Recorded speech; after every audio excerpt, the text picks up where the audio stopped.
દેશની રાજધાની દિલ્હીના આંગણામાં વધુ એક આંદોલન થશે કે કેમ તેના બાબત અત્યારે આપણને શંભુ અને ખનોરી બોર્ડર પરથી જોવા મળી રહ્યા છે.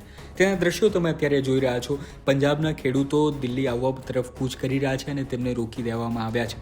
શંભુ અને ખનોરી બોર્ડરને સીલ પણ કરી દેવામાં આવી છે, પરંતુ પંજાબના અને ઉત્તર ભારતના ખેડૂતો વિરોધ કેમ કરી રહ્યા છે તેની આપણે વિસ્તારપૂર્વક માહિતી લઈએ.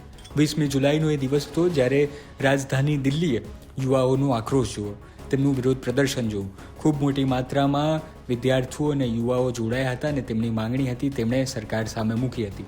ચલો સંસદનો નારો લગાવ્યો હતો અને ત્યારે તેઓ સંસદ તરફ ગયા હતા અને ત્યારે બાદ પોલીસ સાથે ઘર્ષણ પણ થયું હતું ને હવે દેશનું ખેડૂત છે તે પણ અત્યારે દિલ્હી આવવા તરફ માટે કૂચ કરી રહ્યો છે. તેમને રોકવામાં આવે છે, પરંતુ શું કામ રોકવામાં આવે છે તેની વાત કરી લઈએ તો ભારત અને અમેરિકા વચ્ચે એક ટ્રેડ ડીલ સાઇન થવા જઈ રહી છે.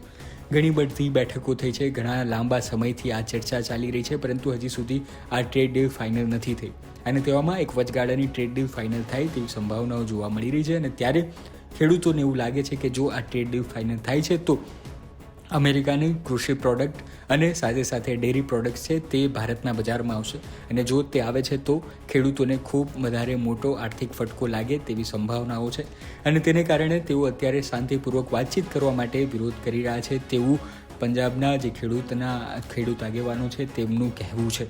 અને આ તરફ સરકારનું પણ એવું કહેવું છે કે ખેડૂતોનું હિત એ સરકારની પ્રાથમિકતા છે, ખેડૂતોને નુકસાન ન થાય તેવી જ ડીલ તેઓ કરશે.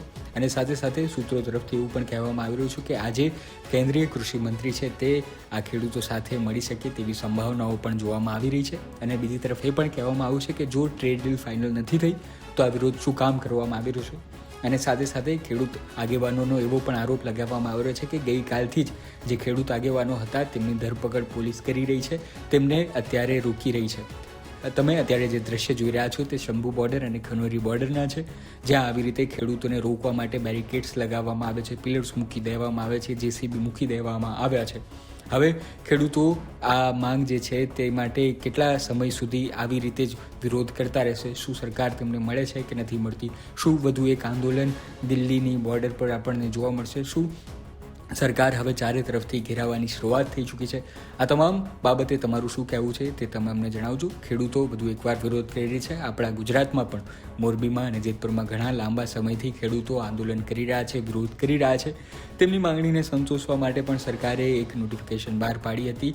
વળતર માટેનો કાયદો જે હતો તેમાં સુધારો કર્યો હતો, પરંતુ હજી સુધી સરકાર અને મોરબીના જે ખેડૂતો છે તેમની વચ્ચે સમાધાન થયું નથી. તેવામાં ભારતમાં પણ ખેડૂતો જે છે તે હવે એક આક્રમક અને આંદોલન કરવાના મિજાજમાં આવી ગયા હોય તેવા દ્રશ્યો આપણી સામે આવી રહ્યા છે. પંજાબના અને જેટલા પણ ઉત્તર ભારતના ખેડૂતો છે તેવું તેમની સાથે છે તેવું ખેડૂત આગેવાનોનું કહેવું છે. આ મામલે હવે આ આંદોલન કેટલું લાંબુ ચાલે છે, શું આ ટ્રેડ ડીલ ફાઇનલ થાય છે કે નથી થતી તે જોવું રહ્યું. અમે તમને જણાવતા રહીશું. સમાચાર જોવા માટે આભાર.